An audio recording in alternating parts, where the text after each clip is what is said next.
Ladies and gentlemen, thank you for standing by, and welcome to the Zynga third quarter 2020 results conference call. At this time, all participants are in a listen-only mode. After the speaker presentation, there will be a question and answer session. To ask a question during the session, you will need to press star 1 on your telephone. Please be advised that today's conference is being recorded. If you require any further assistance, please press star 0. I would now like to hand the conference to your speaker today, Rebecca Lau, VP of Investor Relations and Corporate Finance. Please go ahead, ma'am. Thank you, Joelle, and welcome to Zynga's third quarter 2020 earnings call. On the call with me today are Frank Gibeau, our Chief Executive Officer, and Jared Griffin, our Chief Financial Officer. Shortly, we will open up the call for live questions. Before we cover the safe harbor, please note that in an effort to keep our team members healthy, each member on today's call is dialed in remotely. We appreciate your understanding during the call and hope that everyone is staying safe during this time.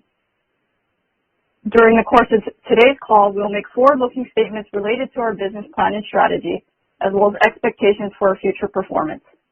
Actual results may differ materially from the results predicted. Please review the risk factors in our most recently filed Form 10-Q, as well as elsewhere in our SEC filings for further clarification. In addition, we will also discuss non-GAAP financial measures. Our earnings letter, earnings slides, and when filed, our 10-Q will include reconciliations of our GAAP and non-GAAP financial measures. Please be sure to look at these reconciliations, as the non-GAAP measures are not intended to be a substitute for or superior to our GAAP results. This conference call is being webcasted and will be available for audio replay on our investor relations website in a few hours. Now, I'll turn the call over to Frank for his opening remarks. Thank you, Rebecca. Good afternoon, everyone, and thank you for joining us on our earnings call. We continue to live in unprecedented times as the human cost of the COVID-19 pandemic weighs on so many different aspects of our lives.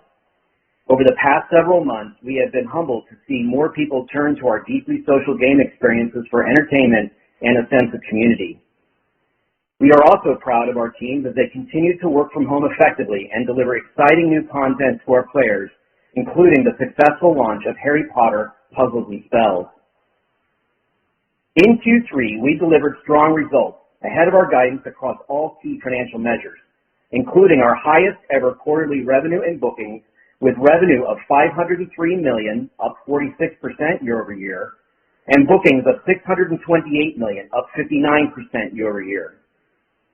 We also delivered our best Q3 operating cash flow of $113 million, up 65% year over year. Today, we are raising our full year 2020 guidance, which Jared will tell you more about later on the call. Execution of our multi-year growth strategy has driven our tremendous results to date and generated positive momentum across our business.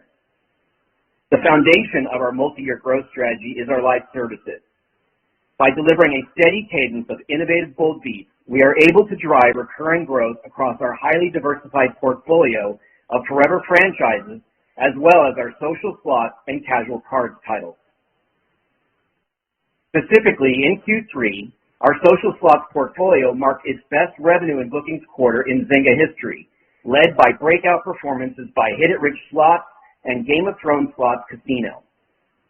We also saw record Q3 performances from Words with Friends, CSR2, our casual cards portfolio, and Empires and Puzzles. These outstanding results are a great example of the enduring nature of our forever franchises at Zynga. In July, we successfully integrated Peak, and our teams are working extremely well together. Toon Blast and Toy Blast were strong contributors in their first full quarter at Zynga and were key drivers of our year-over-year top-line growth. We also have an exciting pipeline of new games that have the potential to become new forever franchises and will add to our growth in the coming years. At the end of Q3, we launched Harry Potter Puzzles and Spells worldwide, which is off to a great start, with positive player feedback as well as 4.8 average star ratings on both the Apple App Store and Google Play. Building upon its positive launch momentum, we expect to steadily scale Harry Potter Puzzles and Spells over the coming quarters as a meaningful growth driver for Zynga in 2021 and beyond. Farmville 3 and Small Giant Games Puzzle Combat are also progressing well in soft launch, as both these titles rigorously test new feature sets designed to deliver long-term engagement and monetization. Over the coming years, we plan to release additional titles, including a new Cityville, 2 games set in the Star Wars universe, as well as new projects from our Graham Games and Peak Studios. The global proliferation of high-end smart devices is shifting the entertainment landscape towards mobile games. Players across genders, geographies, and generations are drawn by the ever-increasing opportunities to socialize with friends and make new connections anytime and anywhere. As the industry continues to expand and evolve, we are investing in new markets, categories, and technologies that will have the ability to increase Zynga's total addressable market and further accelerate our growth over the long term. Specifically, in Q3, we grew our international revenue and bookings by 44% and 49% year over year, respectively. In Asia, the addition of Toon Blast and our investments in Empires & Puzzles drove user pay revenue and bookings up 70% and 88% year over year, respectively. For Harry Potter Puzzles and Spells, we are partnering with Line, a leading social network in Japan, to promote the title and connect players in the game. On October 1st, we closed our acquisition of Istanbul-based Rollic, bringing an incredibly talented team and community of external developers to Zynga. Rollic's popular portfolio of hyper-casual games and robust prototyping approach to new game development will be strong growth drivers as we continue to scale in one of the largest and fastest-growing game categories on mobile. Rollic's large and diversified audience base will be valuable to Zynga as the mobile games industry and advertising landscape continues to evolve and grow. Over the next few years, we also see the potential to build out Zynga's player network, which will unlock more cross-promotion opportunities as well as new advertising capabilities. As we look ahead, we continue to see more opportunities to acquire talented teams and franchises to further accelerate our growth. To date, our acquisitions have delivered strong contributions to our live services, added multiple new forever franchises to our portfolio, expanded our new game pipeline, and provided entry into new categories on mobile. Our proven integration model enables teams to maintain their unique development cultures while leveraging Zynga's highly scalable studio operations, publishing platform, and advertising network so we can grow faster together. In conclusion, we are executing well on our multi-year growth strategy as we continue to scale our business and progress towards our long-term margin goals. We are uniquely positioned as a mobile-first, free-to-play live services game company on the largest and fastest-growing gaming platform. Building upon our strong performance to date, we expect our highly diversified live services portfolio and exciting new game pipeline to be meaningful growth drivers in the years ahead. To further accelerate our growth, we are also investing in initiatives that have the ability to expand Zynga's total addressable market and continue to see more opportunities for M&A. All of these factors combined have us positioned to be an interactive entertainment growth leader in 2021 and beyond, and gives us confidence in our ability to generate more shareholder value. Now, I would like to turn the call over to Jer to discuss our Q3 results in further detail, as well as our outlook for 2020 and beyond. Thank you, Frank. We delivered strong Q3 results driven by our live services and ahead of our guidance across all key financial measures. We achieved our highest quarterly revenue and bookings as well as our best Q3 operating cash flow. We are also very happy to welcome the Rollic team who joined on October 1, marking our entry into hyper-casual games in a meaningful way. Given the full quarter contribution from Rollic and continued strength in our live services, we are raising our full year 2020 outlook. But first, let's discuss our Q3 results. Revenue was $503 million, comprised of bookings of $628 million, offset by a net increase in deferred revenue of $125 million. Revenue was $58 million ahead of our guidance, driven by an $8 million bookings beat and a $50 million lower than expected net increase in deferred revenue. Broad-based strength across our live services drove our top-line beat, In particular, stronger than expected performances from Words with Friends, our social slots portfolio, and CSR2. Revenue was up $158 million, or 46% year over year, driven by bookings growth of $233 million, or 59% year over year, offset by a $75 million higher net increase in deferred revenue. Our year-over-year top-line growth was primarily driven by full quarter contributions from Toon Blast and Toy Blast, alongside growth in Empires & Puzzles, Merge Magic, and our social slots portfolio. User pay was the primary driver of our top-line growth, with advertising also up year over year. The net increase in deferred revenue of $125 million was primarily due to the deferral of initial bookings on Toon Blast and Toy Blast in their first quarter at Zynga.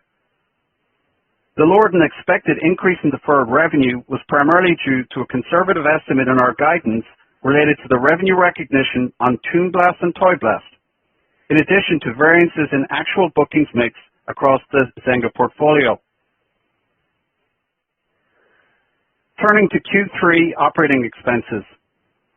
GAAP operating expenses were $389 million, up $104 million, or 36% year over year, primarily driven by the first full quarter of peak and, to a lesser extent, higher stock-based compensation, contingent consideration, and acquisition-related expenses year over year. We incurred $67 million of contingent consideration expense in the quarter, which was up $6 million year over year and $42 million higher than our guidance, driven by our acquisitions continuing to perform ahead of our expectations and the true-up of the final year Gram earnout. As part of a broader strategic review for Gram, including updated long-term incentive plans, we agreed with the prior Gram shareholders to set the final year earnout at approximately $75 million, allowing us to remove the earnout operating covenants and fully integrate the operations of the studio in Q4 2020. The actual payment of the final year earnout will remain in July 2021. Non-GAAP operating expenses were $275 million, up $76 million, or 37% year over year, primarily driven by a first full quarter of peak and, to a lesser extent, the increase in marketing investments across the rest of our live services. GAAP operating expenses decreased to 77% of revenue from 83% in the prior year, primarily due to a stronger operating leverage from R&D, partially offset by higher marketing investments year over year. Non-GAAP operating expenses represented 44% of bookings, down from 52% in the prior year, driven by improved operating leverage across all operating expense lines. We reported a net loss of $122 million, $38 million better than our guidance, and compares to a net income of $230 million a year ago, which included a $314 million gain on the sale of our San Francisco building. The variance to guidance was primarily driven by lower than expected net increase in deferred revenue and stronger operating performance, partially offset by higher contingent consideration expense. The variance to prior year, excluding the one-time gain on the sale of the San Francisco building, was primarily due to a higher net increase in deferred revenue, amortization of acquired intangibles, and stock-based compensation, partially offset by our improved operating performance. Our adjusted EBITDA was $38 million, $83 million better than our guidance, primarily due to the lower net increase in deferred revenue and the improved operating performance. On a year-over-year basis, adjusted EBITDA increased $10 million on stronger operating performance, partially offset by the higher net increase in deferred revenue. We generated our best Q3 operating cash flow at $113 million, up 65% year over year. As of September 30th, before we closed our acquisition of Rollic, we had approximately $758 million of cash and investments. While we expect to end 2020 with a strong cash position supported by positive operating cash flow, we are assessing debt financing options to further expand our cash reserves, including for use in future acquisitions. Turning to guidance. We have developed our Q4 and full year 2020 guidance based on the information available to us today, November 4th, 2020, and using similar methodologies to prior years. prior quarters. Given the higher level of volatility and uncertainty in the industry, in particular around the COVID-19 crisis, there is the potential for a wider range of outcomes, both positive and negative, as it relates to our ultimate business results. For example, in Q3, while we have seen audience levels return from shelter-in-place highs in Q2, we continue to see strong player engagement and monetization from existing and new cohorts. Looking ahead, while we expect to see some level of continued normalization, this may be influenced by many factors related to the ongoing pandemic. That said, let's now discuss our Q4 and 2020 guidance. Guidance for Q4 is as follows. Revenue of $570 million, up $166 million or 41% year over year. A net decrease in deferred revenue of $100 million versus $29 million in the prior year. Bookings of $670 million, up $237 million or 55% year over year. A net loss of $92 million versus $4 million in the prior year. Adjusted EBITDA of $35 million versus $75 million in the prior year. Some factors to consider in assessing our Q4 guidance include: live services will drive the vast majority of our top-line growth, including full quarter contributions from Toon Blast, Toy Blast, as well as a full quarter contribution from Rollic's hyper-casual games portfolio. We also will have initial contributions from our recently launched Harry Potter Puzzles & Spells, which we expect to scale steadily in Q4 and into 2021. This momentum will be partially offset by declines in older mobile and web titles. Our top-line guidance does not assume the launch of any additional titles in Q4. We expect gross margins to be slightly down year over year due to the higher net increase in deferred revenue, amortization of acquired intangibles, and user pay mix. We expect GAAP operating expenses as a percentage of revenue to increase year over year, primarily driven by the significantly higher net increase in deferred revenue and an increase in stock-based compensation, partially offset by lower contingent consideration expense. Outside of these factors, we expect year-over-year operating leverage improvements in R&D and G&A to be more than offset by higher marketing across our live service portfolio, including full quarter investments in Toon Blast, Toy Blast, and Rollic's hyper-casual games portfolio. Additionally, building on Harry Potter Puzzles & Spells' successful launch momentum, we plan to invest meaningful marketing dollars to steadily scale this title in Q4 and into 2021. We expect the key drivers of the year-over-year change in our net loss will be the significantly higher net increase in deferred revenue, as well as increases in amortization of acquired intangibles and stock-based compensation, partially offset by our improved operating performance, lower contingent consideration expense, and a benefit from income taxes. The year-over-year decrease in adjusted EBITDA is a function of the $71 million growth in net increase in deferred revenue, partially offset by our improved operating performance. Turning to 2020, our raised guidance is as follows. Revenue of $1.93 billion, up $607 million or 46% year over year, and up $129 million versus our prior guidance. A net increase in deferred revenue of $312 million, up $70 million or 29% year over year, and down $88 million versus our prior guidance. Bookings of $2.24 billion, up $677 million or 43% year over year, and up $41 million versus our prior guidance. A net loss of $468 million versus net income of $42 million in 2019, and $82 million improvement on our prior guidance of $550 million of a net loss. Adjusted EBITDA of $211 million, up $124 million or 142% year over year, and up $126 million versus our prior guidance. The primary drivers of our increased outlook are the full quarter contribution from Rollic, as well as continued strength in our live services portfolio. For 2020, we expect our best annual revenue and bookings in Zynga history. We are also on track to deliver strong year-over-year operating leverage, demonstrating meaningful progress towards our long-term margin goals. Our strong execution in 2020 should position Zynga for continued growth in 21, where we continue to expect double-digit top-line growth, as well as the potential for further margin expansion and positive operating cash flow. In summary, while we are operating in unprecedented times, we remain focused on entertaining and connecting our players through our games. Our business fundamentals are strong as we continue to execute our multi-year growth strategy. With that, we'll now open the call for your questions. Thank you. As a reminder, to ask a question, you'll need to press *1 on your telephone. To withdraw your question, press the # key. In the interest of time, we ask that you please limit yourself to one question and one follow-up. Our first question comes from Alex Giaimo with Jefferies. Your line is now open.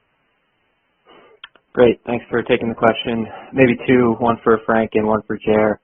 Frank, obviously another strong top-line beat and raise, but it does seem as if the magnitude of the beat was a bit lighter than what we saw in the first half of the year.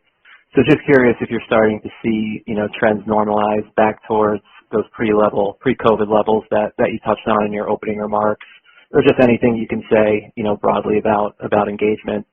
And then Jer, heard in your opening remarks that you said no new games are in the 4Q guidance.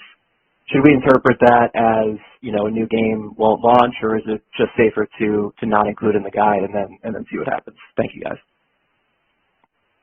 Hey, Alex. Yeah, I'll start with the discussion on the beat. We had a strong quarter. We were up, 59% year over year in bookings. And it was a choppy quarter just in terms of how it was going to unfold. With COVID causing a big audience increase in the late spring, early summer, how that was going to pattern out has been kind of a big topic at the company. What we are seeing in the data is that we are seeing engagement and monetization and retention trends, as well as conversion, really stay elevated. While we've seen a return of kind of the top-line DAU growth to kind of more normal growth, those other factors remain elevated, which I think points to the fact of why the beat on the bottom was so much larger. We saw a lot of leverage in the business because people were playing longer, they were monetizing at higher rates, converting, and as we scaled the business, looking at the overall ad market, we saw real opportunities to continue to drive the business organically without having to spend UA, and that's why you see our second consecutive quarter of EBITDA percentages on a non-GAAP basis be 25-26%. So while the beat on the top, I think we beat our guidance, and as we look forward into Q4, the 670 is going to be up 55% year over year, and it's really predicated on a couple of key things. We've got continued strength in live services that we're forecasting forward. We've got the momentum from Harry Potter that has started very strong at the end of Q3. It didn't contribute anything really in the quarter, but going into Q4, you're going to really start to see that play a role. And then as we integrated Peak and Rollic, we're going to start to see some interesting dynamics as we head into the fall. I'll start a little bit on kind of the philosophy around the second question on the new game stuff, and then hand off to Jer for the guidance. One of the things that we have at Zynga is the strong foundation of live services, which gives us a lot of flexibility on how we develop and bring new games to market. It's a real luxury, frankly, to be able to take your time and test the games to their maximum quality and to really deliver on long-term engagement. Mobile is a very competitive category. There's a lot of competition there. But as I think you see with the Harry Potter launch, with the strong start that we're seeing there, the time that we spent in test market going through engagement, retention, monetization, as well as quality was time well spent. And we continue to hold that philosophy as we look at Farmville 3, Puzzle Combat, the future pipeline of Star Wars, City Build, more games from Graham and Peak. When we launch a game, we want it to be a hit, and we want to be able to add it to the portfolio and for it to be a contributor for multiple years going forward. So that's the management philosophy behind how we're introducing new games. But now I'll hand off to Jer, and he can give you more detail. Thanks, Frank. I think you nailed it. When you look at the guide for Q4, we're seeing some really strong momentum with the launch of Harry Potter, and we're definitely doubling down the marketing we had implied in our guide when we set set our guidance back in Q2 against this title. So if you think back, if you sort of looked at the implied guidance that we set back on the Q2 call, we were talking somewhere in the zip code of bookings of 662 million and 20% flow through, which obviously implies some deleverage because we're going to launch games or a game. What our guidance assumes now is that the focus is on Harry Potter, and we're definitely investing against that title, which is why you see deleverage from 26% in Q3 down to just over 20% in Q4. Because as you guys know, as you launch a game, the engagement metrics will obviously trend ahead of the monetization and the pinch points. And obviously, we'll be investing marketing into that where we see momentum, and which is the case of Harry Potter. And so we're doubling down there. In addition to, we have some, obviously we're coming into the holiday season, so there is a little bit more against the live services as well. But the primary driver, when you look at the guidance from an EBITDA perspective, is Harry, and that's the basic assumption around the guidance as we fine tune that coming into the end of the year. Great, thank you both. Thank you. Our next question comes from Mario Lu with Barclays. Your line is now open. Great. I have a couple questions, one on Harry Potter and one on IDFA. So the first one on Harry Potter, I'm just wondering if you could provide some background on how that title, the partnership with Line in Japan came about. I know you have a couple of titles within Snapchat, but do you think similar opportunities exist with your further franchises within similar social media apps here in the West? Yes, I'll take the Harry Potter question, then we can jump to your IDFA. When we looked at our go-to-market strategy for Asia, as you know, last year we launched Empires and Puzzles into Asia directly without partners. And so for each title, we look at what opportunities there are to maximize success. And the Harry Potter brand is particularly strong in Japan. And when we approached Line about a potential partnership, there was a lot of great collaboration and ideas for how we could integrate some of the assets of Harry Potter into their social network that could drive, promote, additional installs and DAU, and connect players within the game. What you find when you play Harry Potter is it's quite a social match-3 game.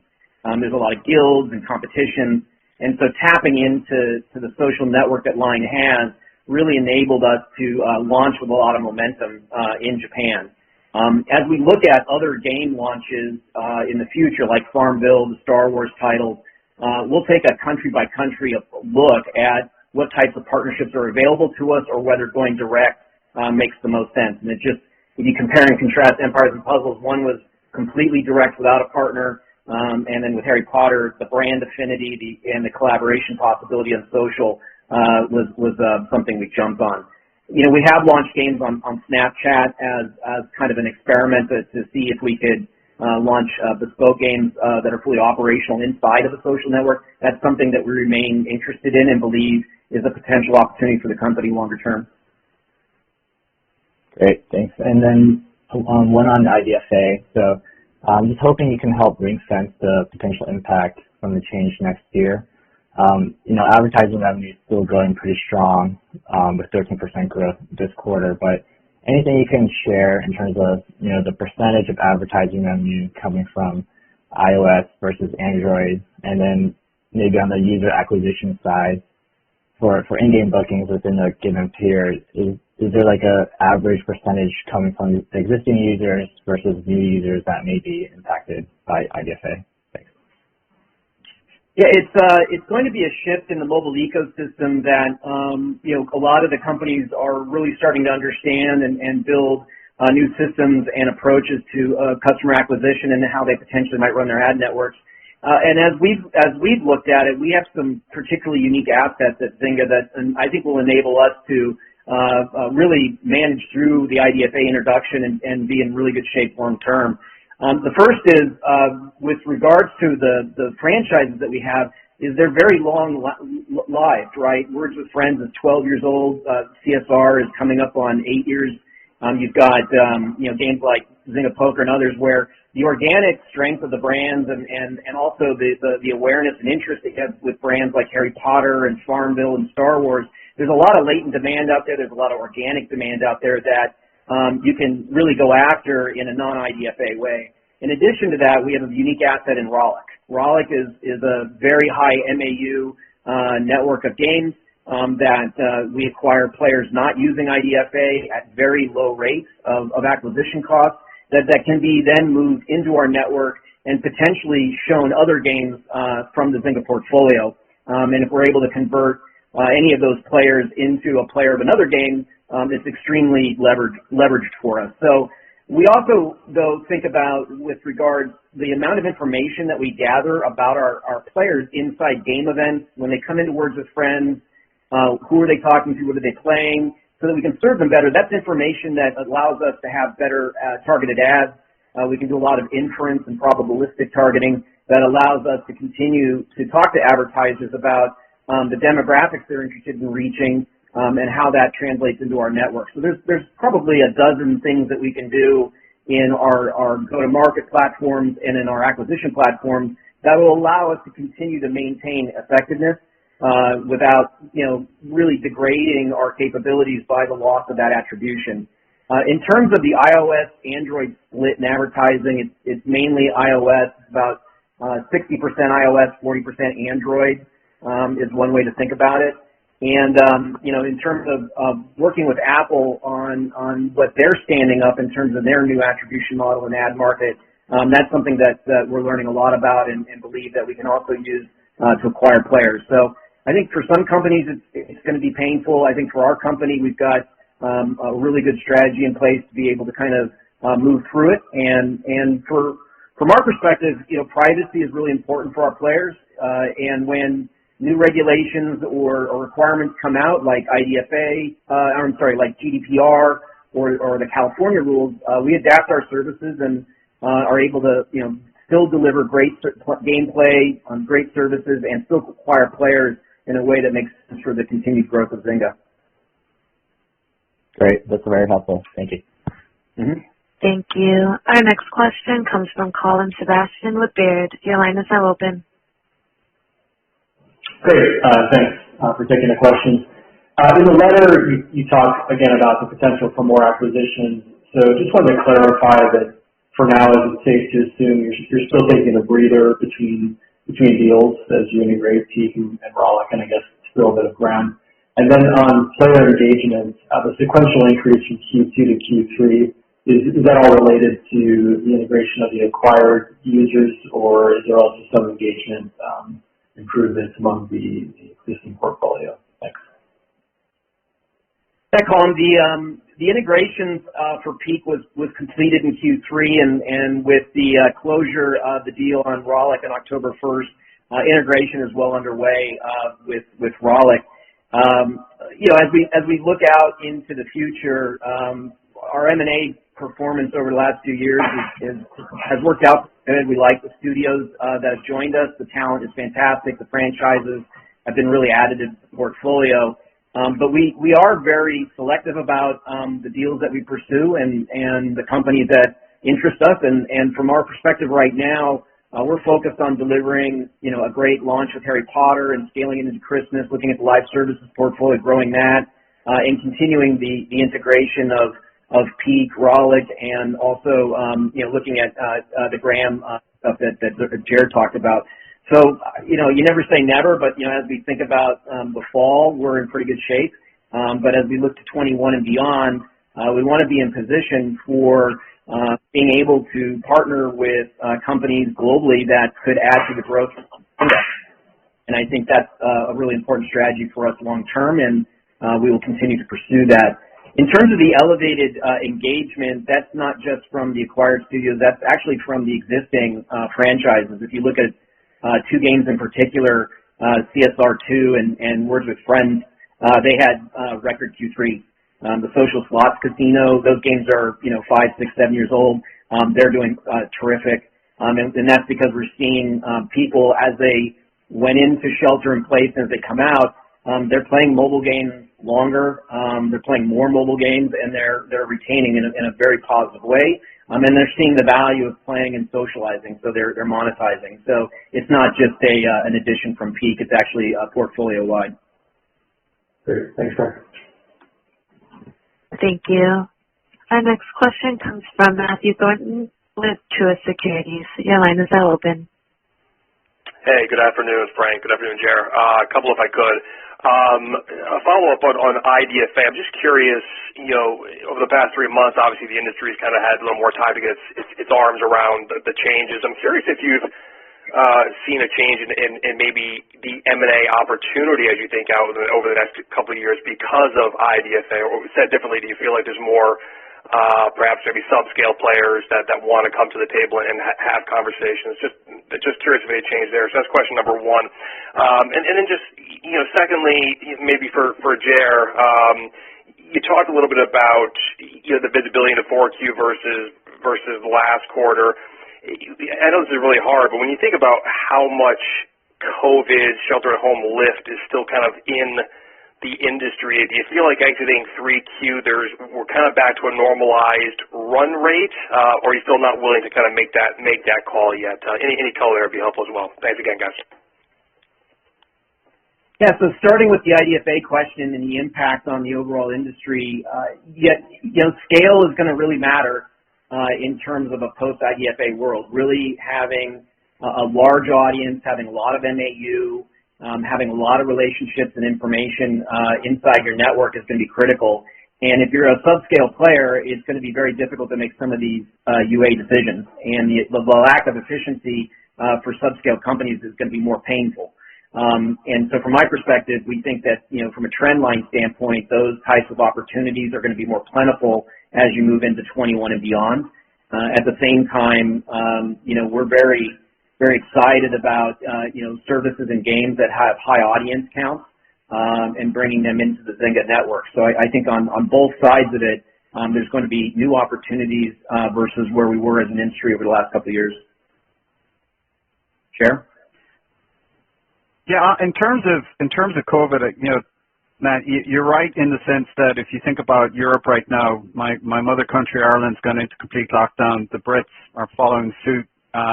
So there is a lot of volatility in terms of what's going on in the world in terms of shelter in place. And but as it relates to the quarter, our base assumption was we're going to see some level of normalization continue.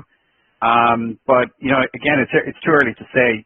One of the reasons we characterized at the start of the guidance that there's a lot of puts and takes is in a world where we're back in a full lockdown, it's intuitive that there would be more engagement against games, but TBD. So there is something there, but it's not really something that we built into the forecast.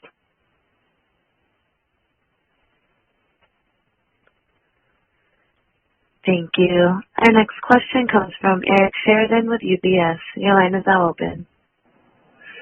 Maybe coming back to the user acquisition and monetization question that's been asked a couple times, are there key investments you guys are trying to make either in your data science teams, either internally or working with partners externally to sort of do a fuller look at like what the opportunity might be on user acquisition to maximize for ROI and or prepare for IDFA? And the same question not away from user acquisition but also within in-game monetization. How should we think about positioning the product and making investments broadly in data science? Thanks. Hey, Eric. The answer is yes. We are making investments in data science as well as product management to really diagnose and look at where the opportunities are and what the new ecosystem is going to look like, where attribution is going to shift in terms of how it works and what types of information are available. One of the benefits of our company is the diversity of the studios that we have.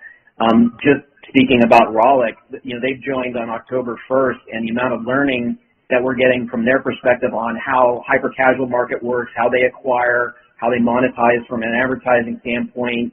Same thing with Peak in terms of how they look at long-term engagement and frankly the impact that they had on Harry Potter as it finished. That diversity in our studios and our product management and our data science is really a big strength of ours, and we are investing in a lot of modeling and testing right now and building out some new capabilities that not only improves the services and things that we have right now, but invents new ones. and starts to look more upstream in terms of how the ad markets are working and understand that dynamic and be able to harness it more to our advantage. So it's one of our core competitive advantages is information superiority because of product management and data science. It's one of the things we will continue to recruit great talent, leverage our diverse studios again, and we are building out new capabilities, techniques there.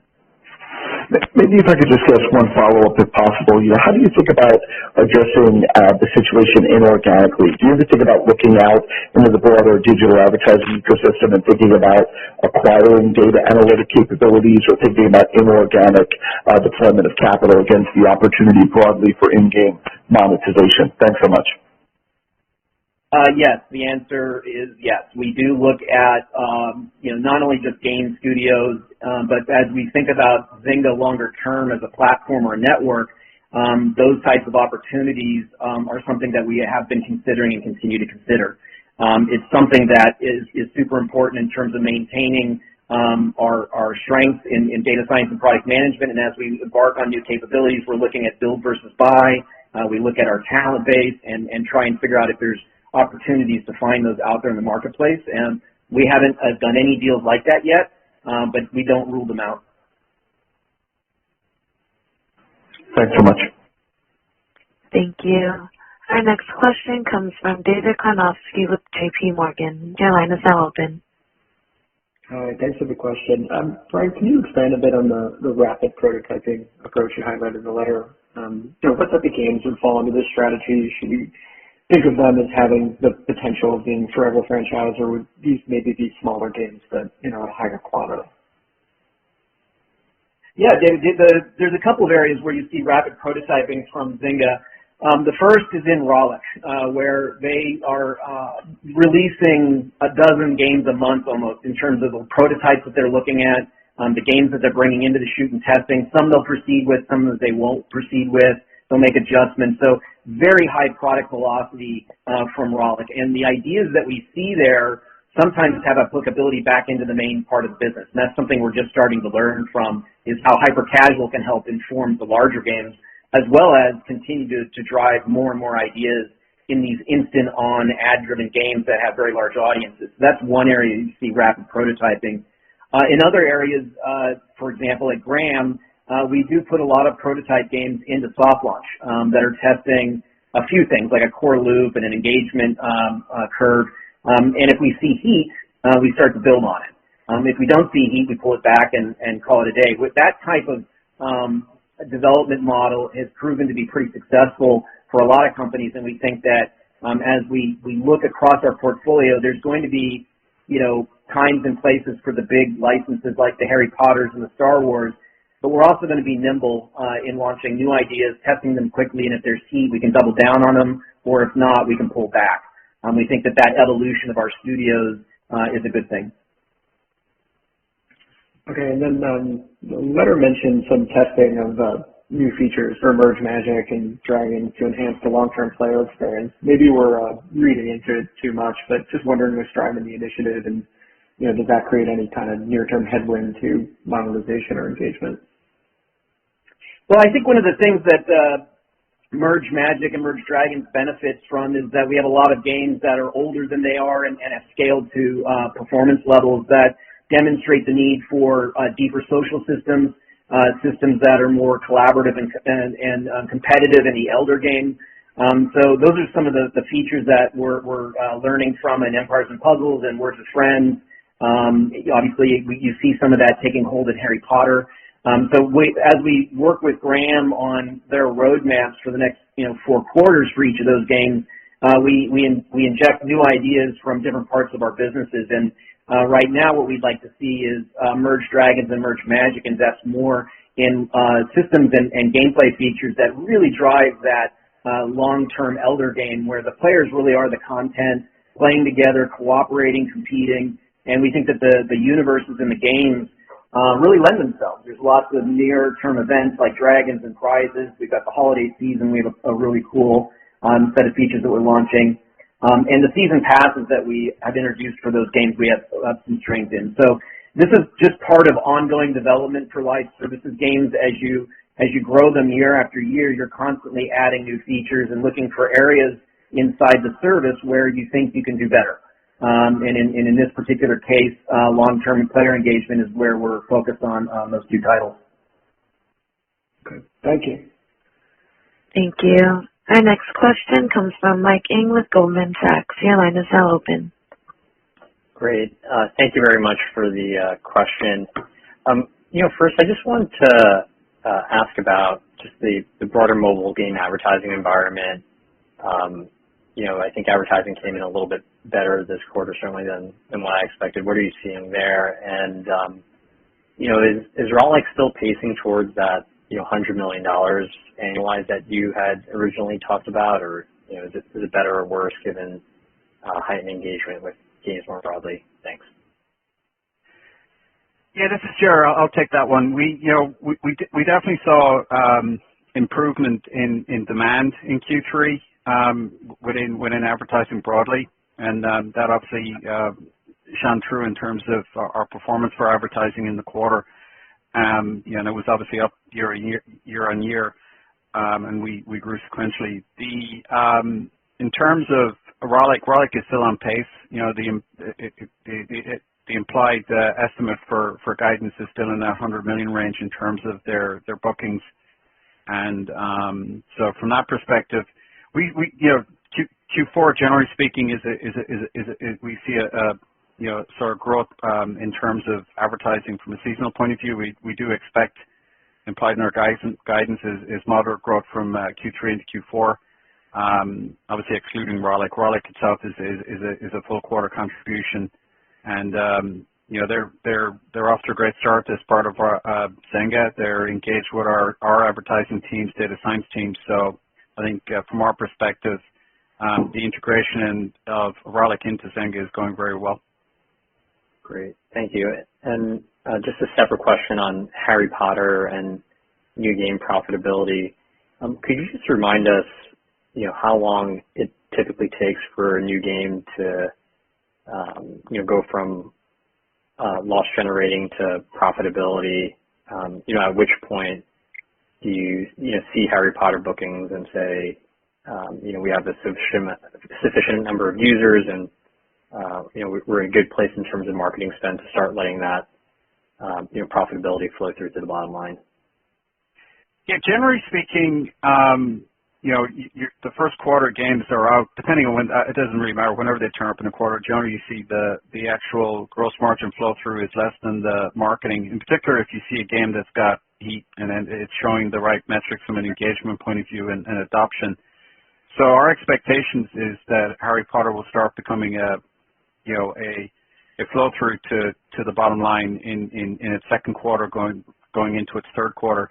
The key here is when you have a game like Harry Potter or any of our games which have that long-term engagement hook, what we're investing in right now is not just what's going to happen next quarter, it's what's going to happen over the lifetime, and we're building those layers of players into the game. And what we're seeing right now is really strong engagement in the game. We're seeing a lot of positive feedback on the game. So when you see that, you invest against that horse, and it's definitely going to be a dilutive impact to us in Q4 for obvious reasons, because engagement is ahead of monetization, and obviously marketing is ahead of both. So from our perspective, Q4 will be dilutive. It was implied that way.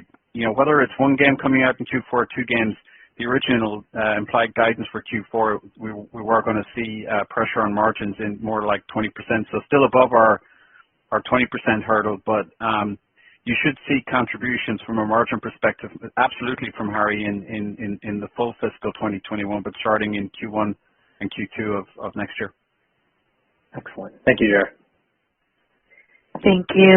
Our next question comes from Eric Handler with MKM Partners. Your line is now open. Yes, good evening, and thanks for the question. Apologize if this has already been touched on. With regards to M&A, and as you think about possible a debt raise, I'm curious, how are you thinking about leverage over the next couple of years, and to what extent you're willing to add debt? And, as you look at the deals that are out there right now, are you seeing any big changes in acquisition multiples?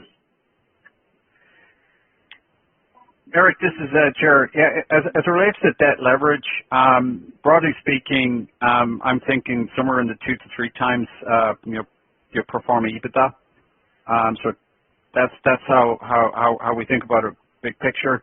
In terms of the multiples on acquisitions, again, if you look at our track record to date, we generally are targeting in on companies where there's an obvious win-win for the studio to join Zynga and leverage our capabilities, and vice versa. That we know we can apply the opportunity to grow that asset beyond whatever multiple they come in at. So while there's always in particular when there's banks involved, there's always a potential for they ask for higher multiples. We haven't ever been driven to multiples that would make us feel worried about our ability to deliver shareholder value for Zynga shareholders.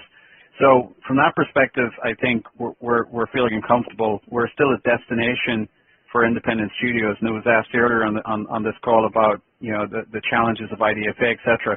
When you look at what Zynga is in terms of our portfolio of forever franchises, social slots portfolio, the casual cards, that's an aggregation of very talented studios that have creative independence and the ability to leverage the data science and publishing capabilities of Zynga. And that's our sales pitch. We're not here to change you the minute you join. We're here to amplify the strengths that you bring to the table, leveraging our strengths. And there's no shortage of opportunities out there for acquisitions. The mobile landscape is vast, and we're looking for talented teams that can bring IP, our capabilities to Zynga to help us continue to accelerate our growth over the next few years. That's helpful. And at this point, when you look at your portfolio, are there any particular holes that you'd like to fill?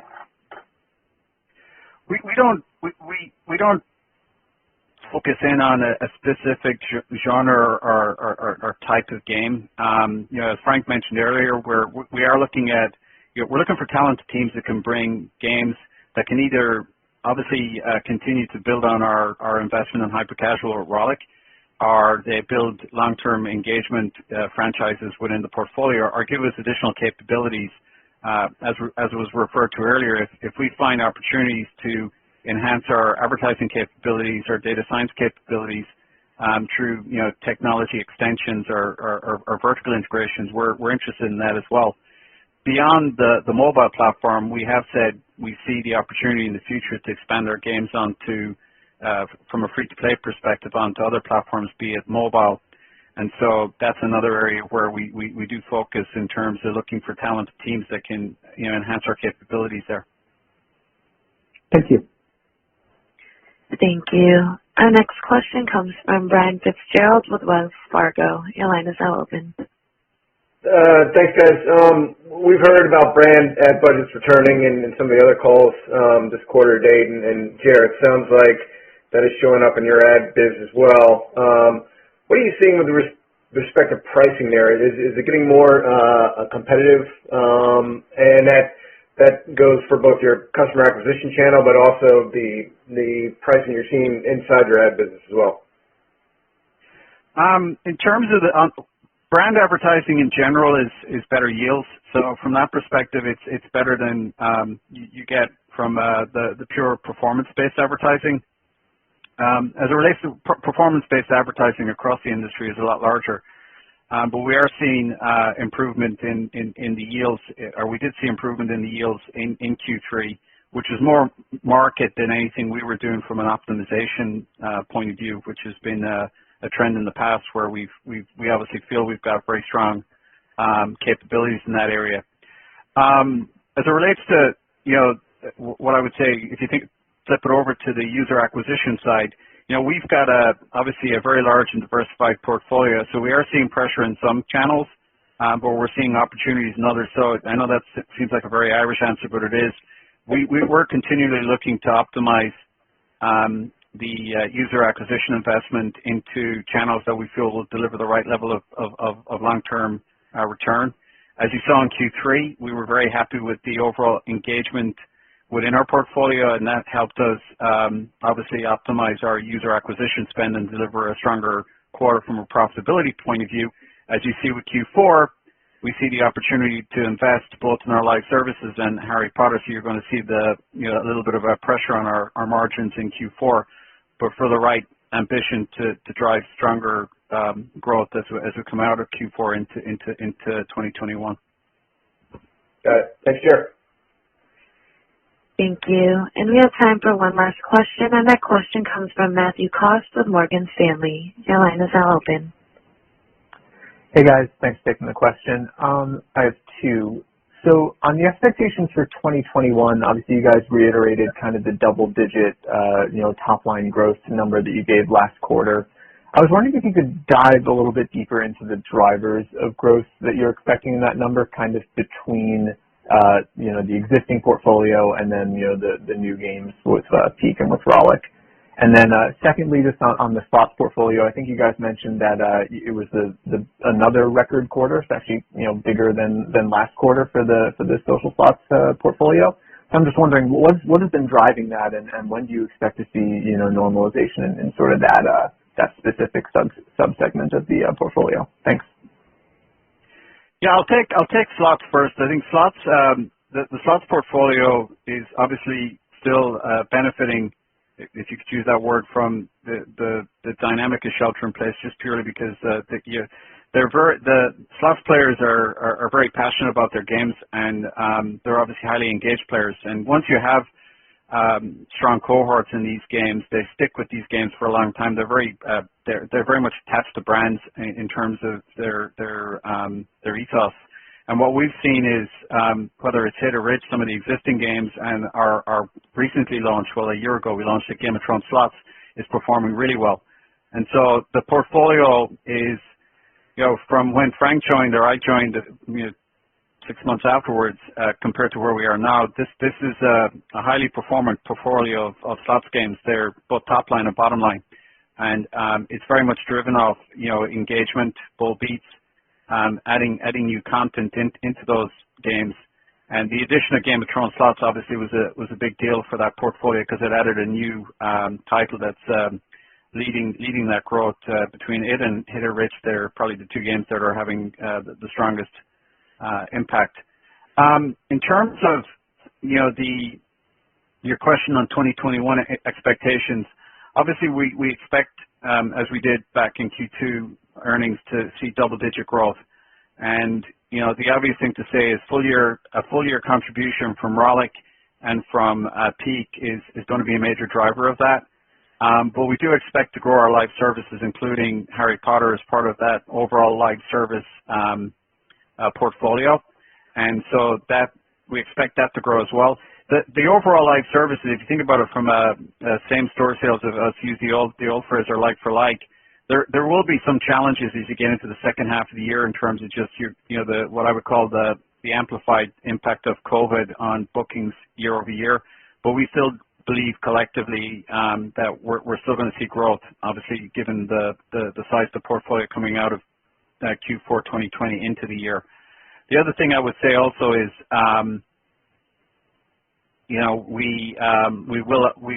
we still have games in development in terms of our pipeline. So the expectation is we will see additional games come out.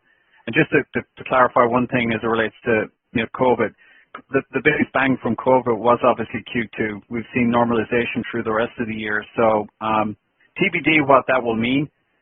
But as we sit here today, if you look at the fundamentals of our live services, the recently launched Harry Potter, the acquisition of Rollic, the full year contribution from Peak, plus the pipeline of new games that we still have in development, including the ones in soft launch, we feel comfortable that we can grow the business, year on year. Great, thank you. Thank you. Ladies and gentlemen, this concludes today's conference call. Thank you for participating. You may now disconnect.